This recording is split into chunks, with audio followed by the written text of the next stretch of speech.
Hello 10th class. MP board द्वारा जारी प्रश्न बैंक का सॉल्यूशन हम कवर कर रहे हैं। तो आज हम इसमें आगे समझेंगे इकाई 16।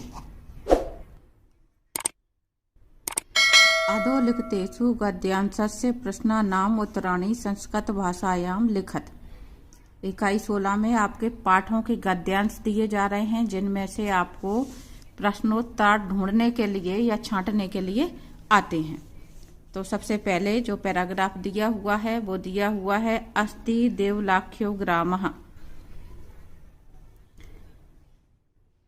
देवलाख्यो कहते हैं देवला नामक एक गांव था या ग्राम था। तत्र राजसिंह नाम राजपुत्रः वसति स्म। तत्र यानी वहां पर, वहां राज सिंह नाम का राजपुत्र यानी राजा का पुत्र रहता था।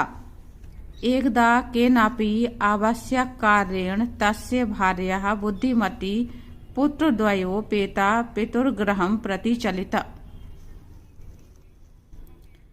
एकदा यानी एक बार, केनापि यानी किसी, आवश्यक कार्य से, तस्य भार्या कहते हैं पत्नी को, उसकी पत्नी बुद्धिमती पुत्रद्वयो यानी दो पुत्रों के साथ, पेता पितुर्गृहं प्रति चलती, पिता के घर की ओर चली। एक बार किसी आवश्यक कार्य से उसकी पत्नी बुद्धिमती दो पुत्रों को लेकर पिता के घर की ओर चली। मार्गे गहन काननेन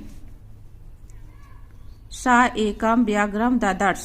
मार्गे यानी मार्ग में या रास्ते में, गहन कानने, कानन कहते हैं जंगल, घने जंगल में, सा यानी उसने, एकम एक बाघ को देखा, ददर्श यानी देखना। सा व्याघ्रम गच्छन्तम दृष्ट्वा घाष्टर्यात् पुत्रौ चपेट्या प्रच्छत्य जगात। सा व्याघ्रेन मगच्छन्त यानी उसने बाघ को आता हुआ देखकर, दृष्ट्वा यानी देखकर, ठिठाई से यानी हठ से या क्रोध से, पुत्रौ यानी दोनों पुत्रों को, चपेटिया थप्पड़ मारकर, प्रच्छत जगात कहा, थप्पड़ मारकर कहा। कथ में कई कक्षो व्याघ्र भक्षणाय कलहम कुरुतः। क्यों एक एक बाघ को खाने के लिए, भक्षणाय यानी खाने के लिए, कलह कर रहे हो, कलह यानी झगड़ा कर रहे हो। अय मेकस्तावधि भस्य मुख्यताम यानी एक ही है, यह एक ही है, अय मेकम यह एक ही है, अभी इसे बांटकर खा लो। पश्चात अन्यो द्वितीय कश्चित् लक्ष्यते, बाद में कोई और दूसरा ढूंढा जाएगा। तो ये आपकी जो अध्याय 2 है बुद्धिर्बलवती सदा, उसमें से लिया गया है। तो ये क्वेश्चन आंसर दिए हैं, लेकिन आपको जब तक अनुवाद नहीं मालूम होगा तो क्वेश्चन आंसर ढूंढने में दिक्कत होती है। पहला प्रश्न है आपका, देवलाख्यो ग्रामों को बसती इसमें, देवलाख्यो गांव में कौन बसता था?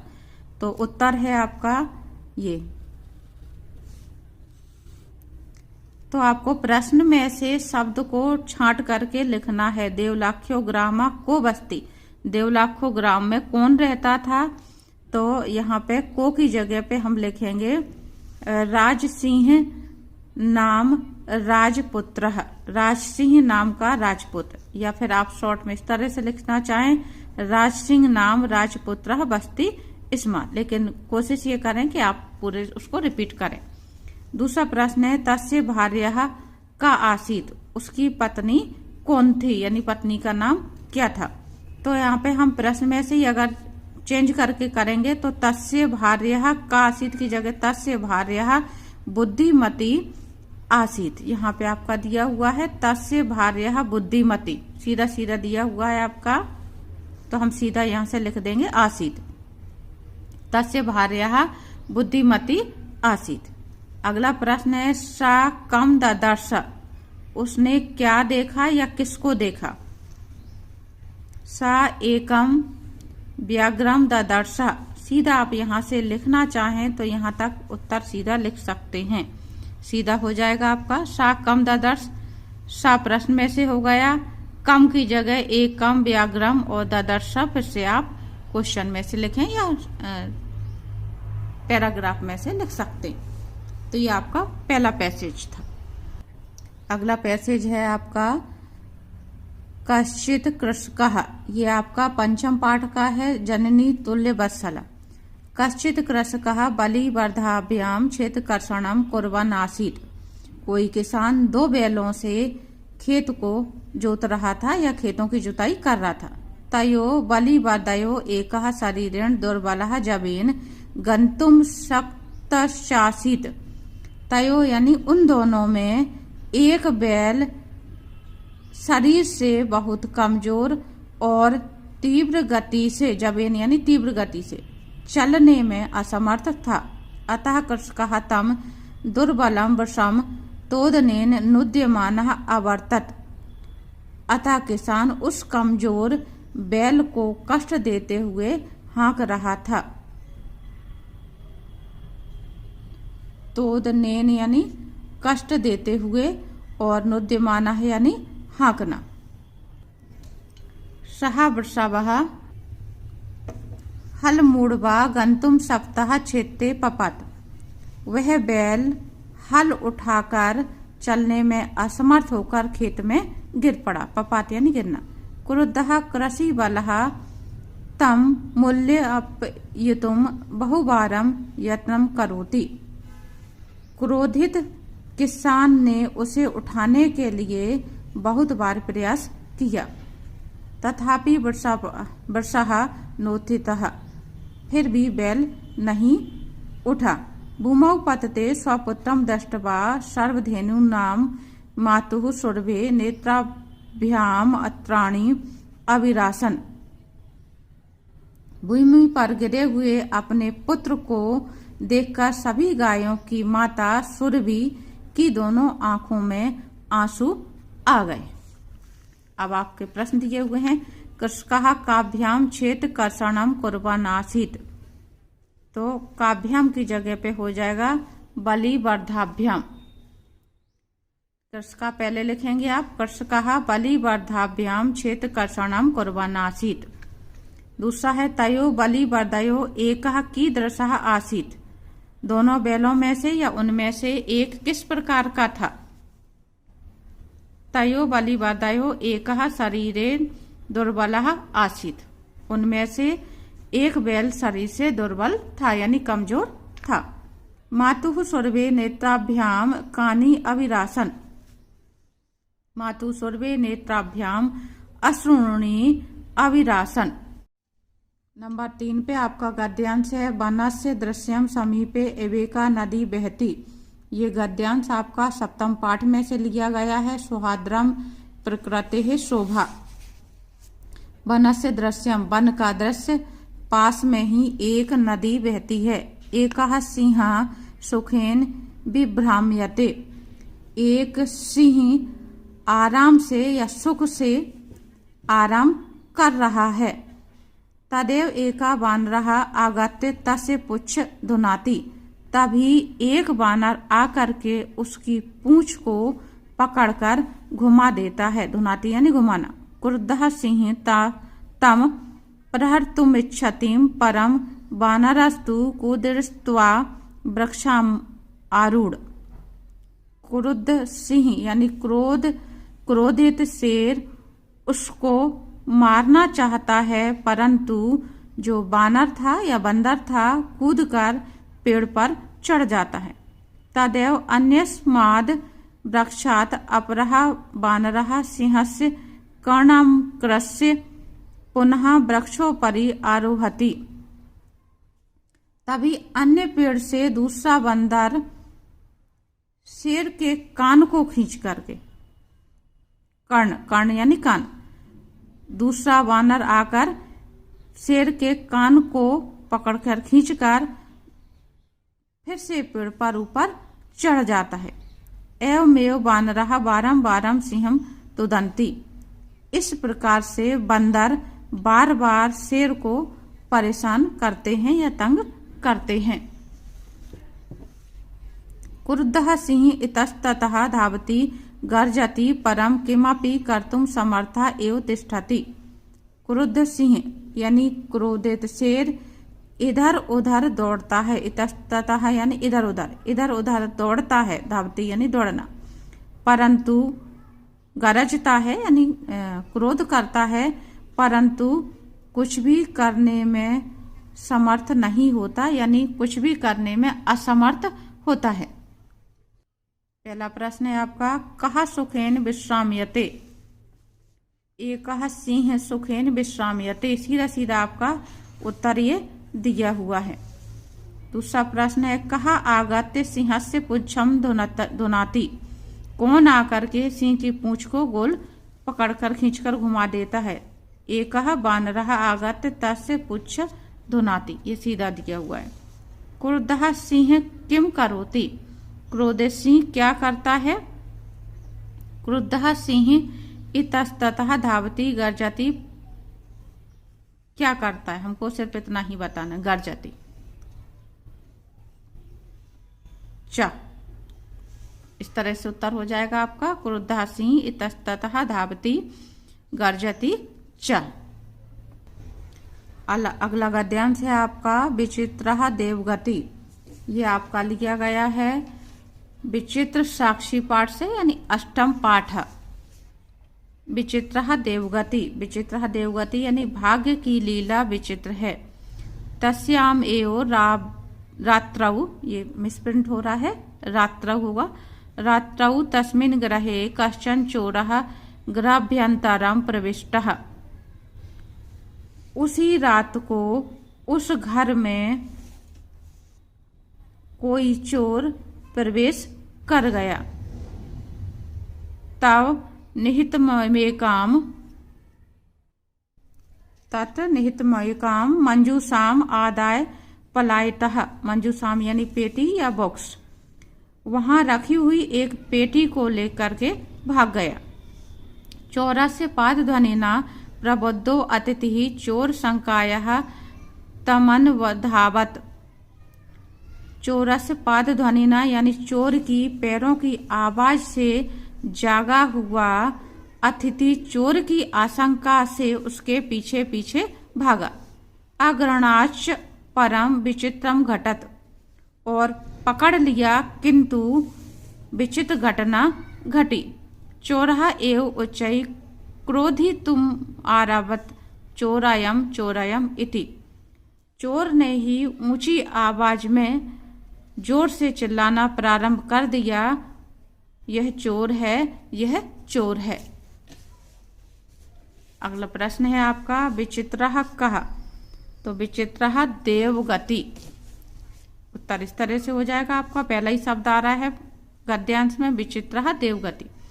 तस्मिन् गृहे का प्रविष्टः। तो तस्मिन् गृहे कश्चन चोरः प्रविष्टः। चोरः काम आदाय पलायतः। चोर क्या लेकर के भागा। चोरः तत् निहितमेकां मंजूषाम आदाय पलायतः। आगे है आपका पांचवा गद्यांश, कश्चन निर्धयो। फिर से ये आपका जो ऊपर गद्यांश था उसी पाठ का है, विचित्र साक्षी का। ये पहला पैराग्राफ है आपका, वो दूसरा था। कश्चन निर्धनो जनः भूरि परिश्रम्य किंचिदक्तिमुपार्जितवान्। वित्तम होगा यहाँ पे, वित्तम उपार्जितवान् लेन वित्तेन स्वपुत्रम एकस्मिन् महाविद्यालये प्रवेशम दायित्वं सफलो जातः। किसी निर्धन व्यक्ति ने अत्यधिक परिश्रम करके कुछ धन कमाया और उस धन से अपने पुत्र को एक महाविद्यालय में प्रवेश दिलाने में सफल हुआ।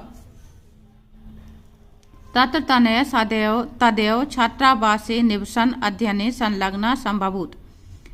वहाँ वह पुत्र छात्रावास में रहते हुए अध्ययन में लग गया।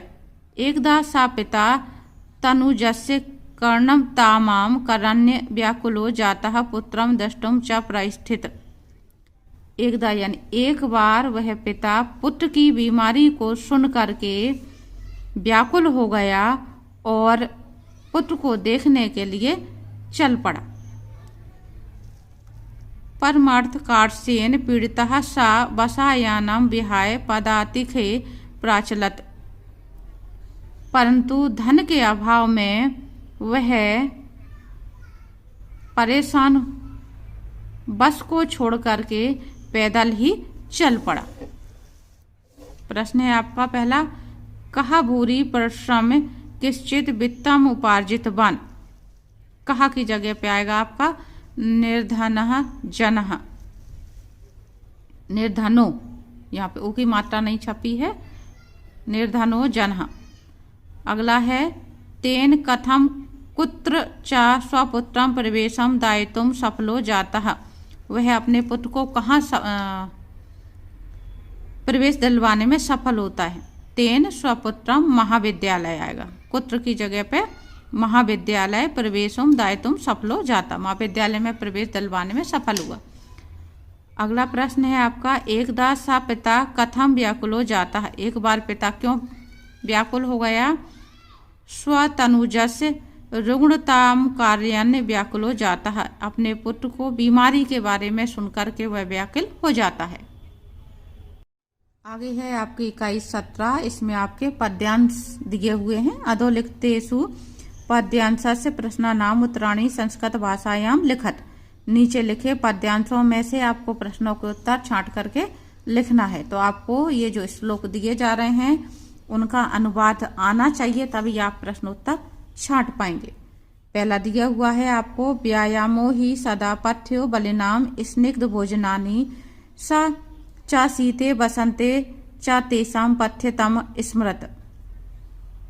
ही यानी निश्चय ही, बलिनाम यानी बलशालियों का, और स्निग्ध भोजनी नाम चिकनाई युक्त भोजन करने वालों के लिए, और पथ्य कहते हैं कल्याणकारी, स्मृत यानी कहा गया है। निश्चय ही व्यायाम सदा बलशालियों और चिकनाई युक्त भोजन करने वालों के लिए कल्याणकारी है। वह सर्दी, शीत यानी सर्दी, तथा बसंत ऋतु में उनके लिए सबसे कल्याणकारी कहा गया है। प्रश्न है आपका, कहा सदा पथ्य कौन हमेशा कल्याणकारी है। व्यायामो ही सदा पथ्य। दूसरा प्रश्न है आपका, व्यायामो ही सदा कथम बलिनाम। तो व्यायामो ही सदा पथ्यो बलिनाम। और तीसरा प्रश्न है, स्निग्ध भोजनी नाम कहा सदा पथ्य। स्निग्ध भोजनी नाम व्यायामो ही सदा पथ्य। अगला दूसरा श्लोक है आपका, विचित्रे खलु संसारे नास्ति किंचिन नरर्थकम अश्वच्छेद धावने वीरः भारस्य बहने खरा। ये आपका सुभाषतानी श्लोक में से लिया गया है, पाठ 6 का लास्ट श्लोक है आपका ये। विचित्रे खलु संसारे यानी इस विचित्र संसार में, खलु कहते हैं निश्चय ही, इस विचित्र संसार में निश्चित ही कुछ भी निरर्थक नहीं है, कुछ भी अर्थहीन नहीं है। अश्व यानी घोड़ा, घोड़ा यदि दौड़ने में वीर है, अश्वच्छेद धावने वीरा, धावने यानी दौड़ने में, घोड़ा यदि दौड़ने में वीर है तो गधा भार ढोने में वीर है, खरा यानी गधा। अर्थात इस संसार में सभी प्राणी अपने अपने क्षेत्र में कुशल होते हैं, कोई भी निरर्थक नहीं है। पहला प्रश्न है आपका, कुत्र किंचित निरर्थकम नास्ति। कहाँ पर कुछ भी निरर्थक नहीं है। तो विचित्र खलु संसारे, बाकी प्रश्न में से रिपीट होगा, कुत्र की जगह हम लिखेंगे विचित्र खलु संसारे। विचित्र खलु संसारे किम नास्ति। विचित्र खलु संसार यानी निश्चित रूप से विचित्र संसार में क्या नहीं है। विचित्र खलु संसारे किंचित निरर्थकम नास्ति, कुछ भी निरर्थक नहीं है। तो हम ये शब्द उत्तर में लिखेंगे, किंचित निरर्थकम। अश्वधावने वीरः अस्ति। प्रश्न ये है आपका, कहा धावने वीरः अस्ति, तो ये हो जाएगा अश्वः धावने वीरः अस्ति। यहीं पे आपका प्रश्न हो सकता है, कहा भारस्य बहने वीरः अस्ति। कहा धावने की जगह पे हो जाएगा भारस्य बहने, तो आपका उत्तर हो जाएगा खरा। भार ढोने में कौन वीर है, तो खरा यानी गधा, और दौड़ने में कौन वीर है, घोड़ा। तो ये प्रश्न आपका चेंज कर दें तो आपको इस तरह से आंसर लिख लेना है। अगला श्लोक भी आपका सुभाषतानी में से लिया हुआ है। गुणी गुणम वेत्ति न वेत्ति निर्गुणः, अर्थात गुणवान ही गुणों को जानता है, निर्गुण नहीं। बली बलम वेत्ति न वेत्ति निर्बलम, और बलवान ही बल को जानता है, बलहीन नहीं या निर्बल नहीं। पिको बसंता से गुणम न वायसः, करी च सिंह से बलम न मुस्कः। पिक कहते कोयल को, बसंत के गुणों को कोयल ही जानती है। पिक यानी कोयल ही बसंत के गुणों को जानती है, कौवा नहीं। बायसा है यानी कौवा। और शेर की ताकत को करी च सिंह से बलम न मुस्कई, शेर की ताकत को हाथी ही जानता है, चूहा नहीं। अर्थात इस श्लोक में जो बात कही जा रही है, योग्य व्यक्ति ही योग्यता को पहचान सकता है, अयोग्य व्यक्ति किसी की योग्यता को नहीं परख सकता। प्रश्न दिया है, कहा गुणम वेत्ति, तो यहाँ पे कहा की जगह पे हो जाएगा गुणी। गुणी गुणम वेत्ति। और बलम कहा ना वेत्ति, तो यहाँ पे दूसरे उससे आ रहा है आपका आंसर, बलः निर्बलः, बलम निर्बलः न वेत्ति, बल को निर्बल नहीं जानता है। कहा बसंता से गुणम वेत्ति, कहा न वेत्ति, तो ये आपका आएगा पिको। पिको बसंता से गुणम वेत्ति, और इस कास की जगह की जगह पाएगा आपका बायसा, बायसः न वेत्ति।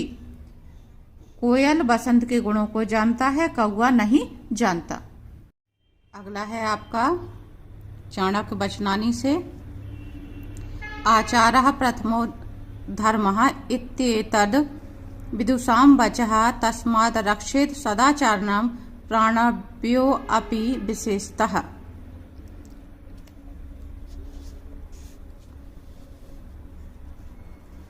श्रेष्ठ आचरण पहला धर्म है।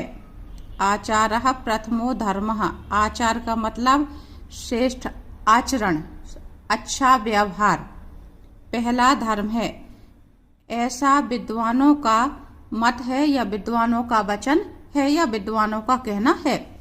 तस्माद् रक्षेत सदाचारम, इसलिए सदाचार की यानी अच्छे आचरण की रक्षा करनी चाहिए।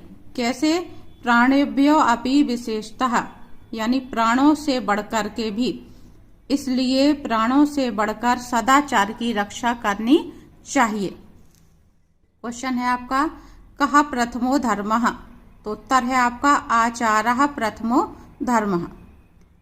आचारः प्रथमो धर्मः इत्येतद् केषां वचः, आचार या श्रेष्ठ आचरण प्रथम धर्म है या पहला धर्म है, सबसे बड़ा धर्म है। ये वचन किसके हैं? केषां, केषां की जगह हमें लिखना है विदुषां, ये विद्वानों के वचन हैं। तस्माद् कम रक्षेत, किसकी रक्षा करनी चाहिए? तस्माद् सदाचारम रक्षेत, इसलिए हमें सदाचार की रक्षा करनी चाहिए। अगला श्लोक आपका फिर से सुभाषतानी में से लिया गया है। आलस्यम ही मनुष्याणाम शरीरस्थो महान रिपुः नास्त्युद्य समो बंधु कृत्वा या नावसीदति। निश्चय ही का मतलब होता है निश्चय ही। निश्चय ही आलस्य मनुष्य के शरीर में स्थित सबसे बड़ा शत्रु है। महान यानी सबसे बड़ा, और रिपु यानी शत्रु।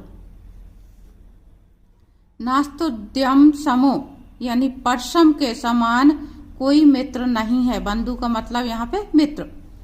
परिश्रम के समान कोई मित्र नहीं है। जिसको करके, कृतवा यानी करके, जिसको करके मनुष्य कभी दुखी नहीं होता। नवसाद दति यानी दुखी होना। तो इसको करके यानी परिश्रम करने वाला मनुष्य कभी जीवन में दुखी नहीं रहता। प्रश्न पहला, आलस्यम ही केशाम शरीरस्य महान रूपु। इसकी जगह पे आंसर आएगा आपका मनुष्याणाम। आलस्य किसके शरीर का महान शत्रु है? तो कस्य समो बंधु नास्ति, किसके समान बंधु नहीं है? यह आएगा आपका उत्तर। उद्यम समो बंधु नास्ति। उद्यम का मतलब यहाँ पे परिश्रम। उद्यम समो बंधु नास्ति। कि मनुष्याणाम शरीरस्थो महान रिपु। और क्या मनुष्य के शरीर का सबसे बड़ा शत्रु है? तो आलस्यम। यहाँ पे किम की जगह पे हम करेंगे आलस्य। तो यहाँ पे केशाम किसका है? मनुष्य का है। तो ये आपकी इकाई 16 और 17 यहाँ पे कंप्लीट होती है। उम्मीद करती हूँ आपको समझ में आ गई होगी। आगे है आपकी इकाई 18। इसमें आपके नाट्यांशों में से गद्यांश दिए हुए हैं, यानी नाटकों के अंश, या हिंदी में कहते हैं एकांकी। ये आपका स्वाद्रम प्रकृति है शोभा, सप्तम पाठ जो है उसमें से लिया हुआ है। पिकहा अलम अलम अतिवित कथनेन किम विस्मते। कोयल ने कहा कि डींगे मत मारो, बस बस डींगे ज्यादा मत मारो, क्या भूल गए कि काकः कृष्णः पिकः कृष्णः को भेद पिक काकियो हो। बसंत समय प्राप्ते काकः काकः पिकः पिकः। यानी कौवा भी काला होता है और कोयल भी काली होती है। कोयल और कौवा दोनों में क्या भेद है? बसंत का समय आने पर कोयल कोयल होती है और कौवा कौवा होता है। जो कहने का यहाँ पे आशय है कि जब बसंत ऋतु आती है तो कोयल की आवाज सबको मधुर लगती है, क्योंकि कोयल की आवाज एक बसंत ऋतु में ही सुनाई देती है। बाकी समय कोयल की आवाज सुनाई नहीं देती। वो अपने बच्चों को बुलाने के लिए इस समय बार बार आवाज लगाती है। तो उस समय ये समझ में आ जाता है कि कौन सी कोयल है और कौन सा कौवा है। इसके आधार पे आपके प्रश्न उत्तर दिए हुए हैं। पहला प्रश्न है काकः कीदृशः पिकः कीदृशः। तो उत्तर है आपका काकः कृष्णः पिकः कृष्णः। कौवा भी काला और कोयल भी काली होती है। दूसरा प्रश्न है कदा काकः काका पिका पिकः। कब कौवा कौवा होता है और कोयल कोयल होती है। अंतर कब समझ में आता है? तो बसंत समय यानी बसंत ऋतु में। अगला प्रश्न है श्रवण इत्यस्य शब्द से प्रकृति प्रत्ययम पृथक कुरुत। श्रवण शब्द में आपको प्रकृति प्रत्यय अलग करना है। तो इसमें श्र धातु है और सत्र प्रत्यय है। अगला है आपका प्रकृति माता। प्रकृति माता अहम प्रकृति ही युष्माकम सर्वेशम जननी। प्रकृति माता ने कहा कि मैं प्रकृति माता हूँ, तुम सबकी माता। युष्माकम सर्वेशम जननी। यूयम सर्वे एव में प्रियः। तुम सब मेरे प्रिय हो। सर्वेस्मेव महत् कृते महत्तम विदते यथा समयत। सबका ही यथा समय मेरे लिए महत्व है। न तावत कलहेन समय वृथा यापयन्तु अपितु मिलित्वा एव मोदध्वये जीवनम च समयम कुरुध्वम। कलह इसलिए कलह में बेकार समय व्यतीत न करें, अपितु यानी बल्कि मिलकर ही प्रसन्नता से, मोद द्वे यानी प्रसन्नता से रहें और जीवन को आनंदमय करें। तद्यथा कथितम, जैसा कि कहा गया है, प्रजा सुखे सुखम राज्ञः प्रजानाम तु प्रियम हितम। प्रजा के सुख में ही राजा का सुख है, तब राजा के हित में ही, तब प्रजा के हित में ही हित है। आगे आपके प्रश्न उत्तर दिए जा रहे हैं। अहम प्रकृति के साम जननी। मैं प्रकृति किसकी जननी हूँ? तो आपका उत्तर आएगा सर्वेषाम, के शाम की जगह आपको करना है सर्वेषाम। अगला प्रश्न है राज्ञः सुखम कस्मिन्, राजा का सुख किसमें है? तो राज्ञः सुखम प्रजा सुखे, आपका ये लास्ट में आया हुआ है यहाँ पे। अगला है युष्माकम इत्यस्य पदस्य मूल शब्दम विभक्ति वचनम च लिखत। युष्माकम शब्द की आपको विभक्ति मूल शब्द लिखना है। तो युष्माकम का मूल शब्द है युष्मद, इसकी षष्ठी विभक्ति है और बहुवचन शब्द है युष्माकम में। अगला है आपका काकः, सर्वथा अयुक्त मेतत यन मयूर हंसा कोकिल चक्रवाक शुक सारस आदिषु पक्षी प्रधानेषु विद्यमानेषु देवान्धस्यास्य कराल वस्त्रस्य अभिषेकार्थम सर्वे सज्जः। कौए ने कहा यह बिल्कुल ही अनुचित है कि मोर, हंस, कोयल, चक्रवाक यानी चकवा, शुक यानी तोता, सारस आदि मुख्य पक्षियों के विद्यमान रहते हुए दिन में अंधे, देवांध का मतलब दिन में अंधे, इस भयंकर मुख वाले के अभिषेक के लिए सभी तैयार हो जाएं। पूर्ण दिनम यावत निद्रायमाणः एवं कथमस्मान रक्षिष्यति। पूरे दिन भर सोता हुआ, पूर्ण दिनम पूरे दिन भर सोता हुआ, निद्रायमाणः यानी सोता हुआ, यह कैसे रक्षा करेगा? वस्तु तस्तु, वास्तव में तो।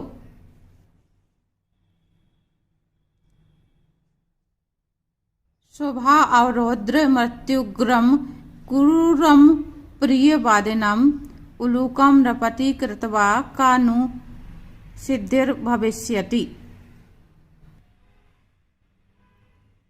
स्वभाव से ही क्रोधी, अत्यधिक डरावने, क्रूर तथा अप्रिय बोलने वाले उल्लू को, उल्लूकम यानी उल्लू, उल्लू को राजा बनाकर हमारी क्या सिद्धि होगी, अर्थात हमारा कौन सा काम बनेगा। प्रकृति माता, भो भो प्राणिनः, प्रकृति माता, अरे अरे प्राणियों, यूयम सर्वे एव में संतति, कि तुम सब ही मेरी संतान हो। कथम मितः कलम कुर्वन्ति, क्यों आपस में झगड़ा करते हो। वस्तुतः सर्वे वन्य जीविनः अन्योन्याश्रितः, वास्तव में सभी वन के प्राणी एक दूसरे पर आश्रित हैं। आगे प्रश्न दिए हुए हैं आपके। पूर्णम दिनम यावत निद्रायमाणः का कथस्मान रक्षिष्यति। उत्तर होगा उलूकः रक्षिष्यन्ति। उलूकम नृपति कृत्वा कानु का भविष्यति। उत्तर है उलूकम नृपति कृत्वा कानु सिद्धि भविष्यति, क्या सिद्ध नहीं होगा। के सर्वे एव में संतति, कौन सब मेरी संतान है। यूयम सर्वे एव में संतति, कि तुम सब मेरी संतान हो।